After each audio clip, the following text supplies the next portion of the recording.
उसका title enter करना है, for example intervention A versus intervention B for health problem.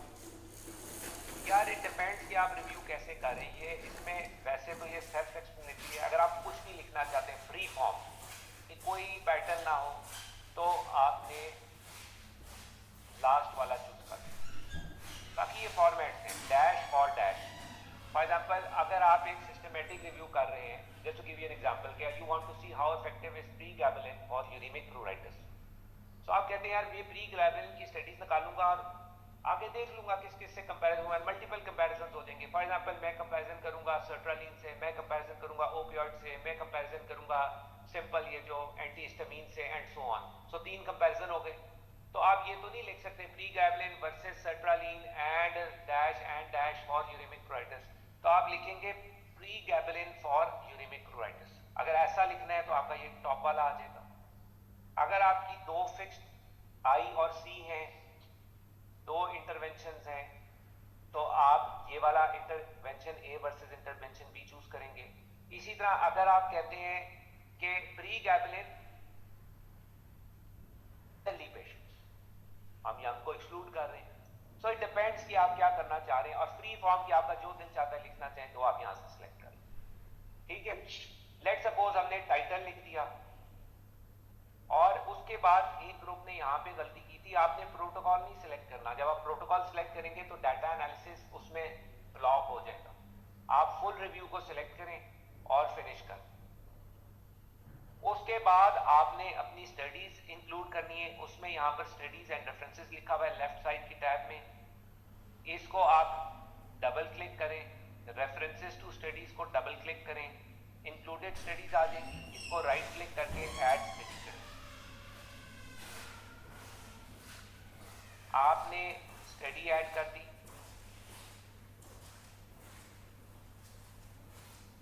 Let suppose आपने 2 studies add कर, studies add हो गई। अब स्टडी का डाटा डालना है आप। पहले आपने स्टडीज की लिस्ट बनाई, अब आप डाटा एंड एनालिसिस को डबल क्लिक करें। इसमें आप ऐड कंपैरिजन करें राइट क्लिक करके,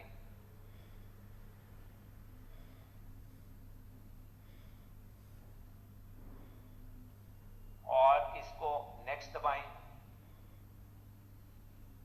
फिनिश कर दें। ये कंपैरिजन हो गया। इसको डबल क्लिक करें, नीचे कंपैरिजन आ रहा है। इसको राइट क्लिक करके ऐड आउटकम करें। आउटकम कुछ भी डाइकोटोमस और कंटिन्यूस, इसको सिलेक्ट करें। ये डिस्क्रिप्शन दे रहे हैं कि डाइकोटोमस क्या होता है, कंटिन्यूस क्या होता है। ठीक है, उसमें आप उस आउटकम का नाम लिखें। ठीक है, लेबल्स चेंज करें यहां पर। ये स्टैटिस्टिकल मेथड्स को लीव इट लाइक दिस। और अगला जो ये लेबल्स हैं यहां पर भी चेंज करें, बिकॉज जो यहां पे लिखा होगा वो ग्राफ में शो होगा। ठीक है, और इसको फिनिश कर। इसके बाद इस कंपैरिजन को आप राइट क्लिक करके, अब आप देखें ये सॉरी डबल क्लिक करके आउटकम आ गया। इस मॉर्टेलिटी आउटकम को सिलेक्ट करके राइट क्लिक करें और ऐड स्टडी डाटा। अच्छा, एक और चीज जो रह गई थी, सब ग्रुप क्या होता है। For example we are comparing N acetylcysteine for prevention of contrast nephropathy. वो ओरली भी दी जा सकती है, आईवी भी दी जा सकती है। तो आप कहते हैं कि यार मैं ओरल वाली स्टडीज को अलग एनालाइज करूंगा, आईवी का इफेक्ट अलग एनालाइज करूंगा, मगर दोनों एक ही फॉरेस्ट प्लॉट में आने चाहिए, तो वो सब ग्रुप बन जाता है। तो आप ट्राई करेंगे, एक्सप्लोर करें इसको जाके, तो आपको समझ आ जाएगी कि मुश्किल काम नहीं। ऐड स्टडी डाटा करें।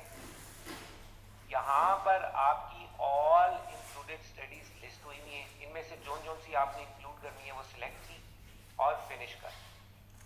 अब इनका आप यहाँ पे डाटा एंटर करें।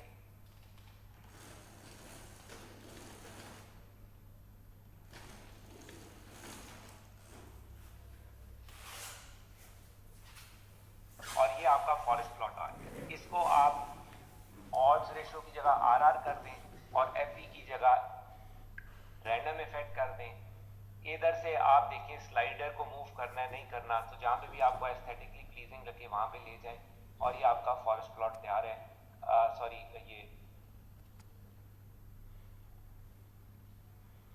ये फॉरेस्ट प्लॉट तैयार है। ठीक है,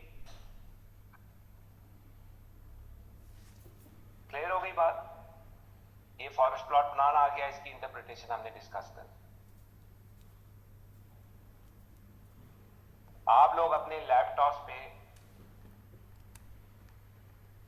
एक वेबसाइट है riskofbias.info, इसको ओपन कर, riskofbias.info, ठीक है, ये ओपन कर।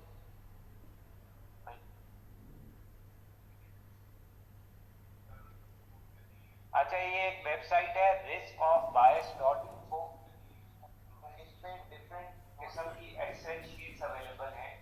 फॉर एग्जांपल अगर आप आरसीटीज का सिस्टमैटिक रिव्यू कर रहे हैं तो रॉब 2 टूल यूज होता है।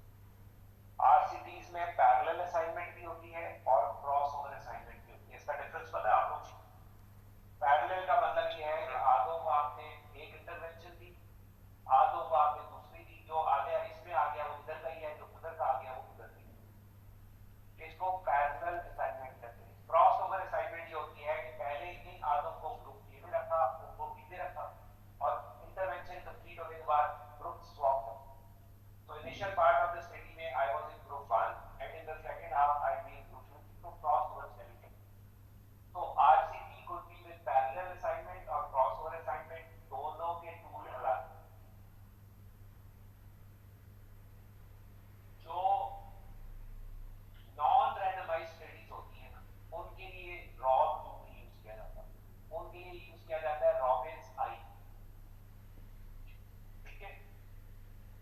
Risk of bias in non randomised studies dash interventional, उससे रॉबिन्स आई से, ठीक है। तो या आप रॉब 2 यूज करेंगे या आप रॉबिन्स आई यूज करेंगे, और अगर आप डायग्नोस्टिक एक्यूरेसी यूज कर रहे हैं तो उसके लिए क्या यूज होता है? PODOS, QUADAS, PODOS 2। अब बायस असेसमेंट है ना, उसके डिफरेंट तरीके हैं। कॉकरेन uses ROB tools, risk of bias tools. इसी तरह आपके पास डिफरेंट और न्यूकासल ओटावा स्केल है। इसी तरह ऑस्ट्रेलियंस का यूज करते हैं JBI, जोना बेस इंस्टीट्यूट, उनका अपना वो भी इंस्ट्रूमेंट है जिससे वो रिस्क ऑफ बायस असेसमेंट करते हैं। कॉकरेन uses risk of bias ROB tools, ठीक है ना, कॉकरेन की, और इसकी वेबसाइट है riskofbias.info। ठीक, तो जब आप फर्स्ट उसको क्लिक करते हैं तो ये विंडो खुलती है, ठीक है। ये देखें इंट्रो पे, रॉब 2 असेसमेंट फॉर्म पे, so this window pops up, ठीक है। अब आपने इसमें जो मेन काम करने का है, अच्छा, इसमें सबसे पहले आपने लिख दी है assessment ID. So assessment ID will be same as study ID, ठीक है। जो आपकी स्टडी आई थी उसको आईडी को आप असेसमेंट आईडी में लिखें, बिकॉज ये वाली फाइल जो एक्सेल प्रोग्रामिंग ऐसी है कि ये इस असेसमेंट आईडी पे आपकी फाइल को क्लासिफाई करेगा आपकी। बिकॉज अगर मैंने आपको बताया था कि सिस्टमैटिक रिव्यू में हर step will be done by 2 individual peoples, तो मैं भी करूंगा, मैडम सायरा भी करेंगे, and then we'll compare. So we can make our entries in the same file and then we can ask Excel to compare our results. We don't have to manually compare them, Excel automatically will single click कर देगा। Assessment ID में आप study ID लिखें Nadeem 123 2023 let's suppose, ठीक है। उसके बाद अगला स्टेप है कि आपने ये बताना है कि ये जो आपका स्टैटिस्टिकल एनालिसिस है ये इंटेंशन टू ट्रीट है या पर प्रोटोकॉल है। इसका डिफरेंस पता है? नहीं पता? ये कैसे पता चलेगा कि आपका इंटेंशन टू ट्रीट है या नहीं है? इसका सिंपल सॉल्यूशन ये है, अपने आर्टिकल की फाइल खोलें, उसमें सर्च बार में इंटेंशन लिखें। अगर इंटेंशन टू ट्रीट हुआ तो उसमें यकीनी तौर पर 10,000% उसने मेंशन किया हो। अगर इंटेंशन का वर्ड पूरे आर्टिकल पे कहीं नहीं है तो इट इज पर प्रोटोकॉल। कई बार articles per protocol and intention to treat दोनों रिजल्ट्स देते हैं, उसमें आपकी चॉइस है आपको कौन सा मॉडल डाल लें, ठीक है। उसके बाद आपकी ये 5 डोमेन अभी सारा फुल था।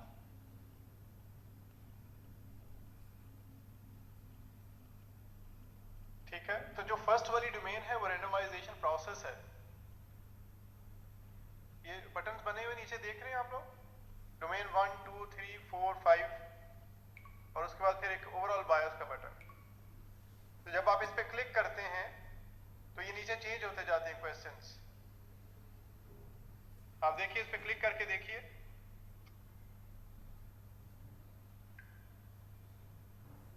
तो आप फर्स्ट से स्टार्ट करें। First is about randomisation process. आपने बताना है कि जो एलोकेशन थी रैंडमाइजेशन की, उसका सीक्वेंस कैसा था,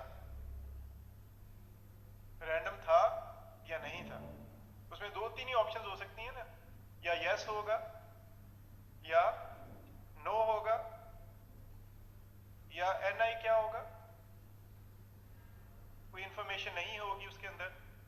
तो जब आप इसको क्लिक करते हैं ना, इसके ऊपर ये खुल भी जाता है कि इससे क्या मुराद है, what is Y, what is N, उस was the allocation sequence random. इसको जब आप क्लिक करते हैं तो इट ओपन्स अप। वो आपको बता देता है कि किस सूरत में आपने यस लिखना है, कब नो लिखना है, कब नो इन्फॉर्मेशन।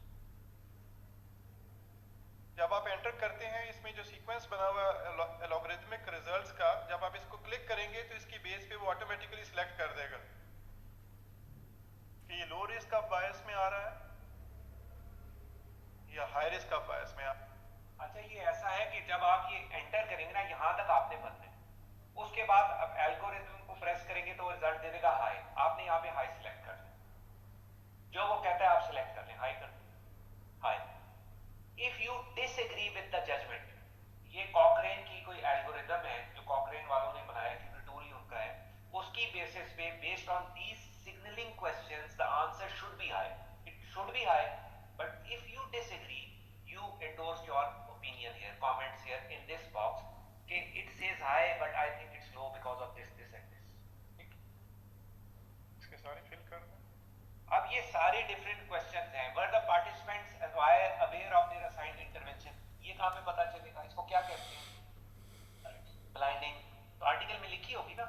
आप ये सारी इंफॉर्मेशन, अभी तो हम just in the interest of time हम ये हाइपोथेटिकल भर रहे हैं, वो चीजें जो है ना depending on the your answers. देखिए उसने ये वाला क्वेश्चन स्किप कर दिया बिकॉज ये एल्गोरिथम में होता है ना, वो ट्री बनी होती है, कि उधर से स्किप हो गया तो क्लोज हो गई वहां से। तो ये इस तरह पीवाई क्या चीज है, प्रोबेबली यस। क्या आप डाउटफुल हैं कि पता नहीं ठीक है पता नहीं गलत है, तो अगर आपको लगता है कि प्रोबेबली ठीक है तो आप उसको वो कर दें,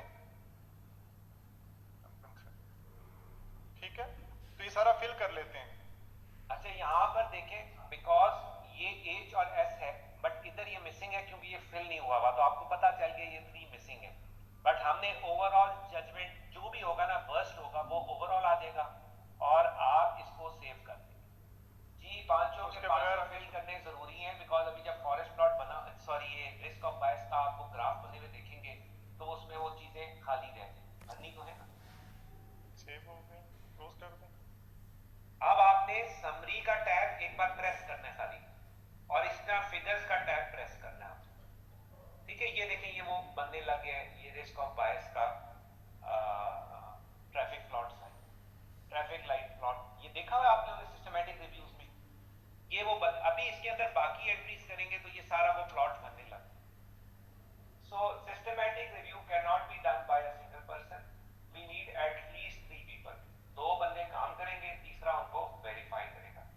हमने ये देखा कि हमें तो रोबोटिक प्रोस्टेटेक्टमी तो बहुत दूर की बात है, हमने तो नाम ही ओपन प्रोस्टेटेक्टमी का आज पहली बार सुना, हमारी तो स्पेशलिटी नहीं थी। तो इसी तरह जब आप प्रोटोकॉल बना रहे होंगे इवन एट दैट स्टेज, अगर आप सब्जेक्ट एक्सपर्ट नहीं है तो आपको पता नहीं होगा यार कौन से क्लिनिकली या मीनिंगफुल रेलेवेंट आउटकम्स हैं जो हमें अपने रिव्यू में इंक्लूड करने चाहिए, या किस किस्म की स्टडीज मिलेंगी, या ये टॉपिक फीजिबल भी है या नहीं है। क्लिनिशियंस का मसला ये है कि वो इतने बिजी हैं अपने काम में कि उनको सिस्टमैटिक रिव्यू नहीं करना आता।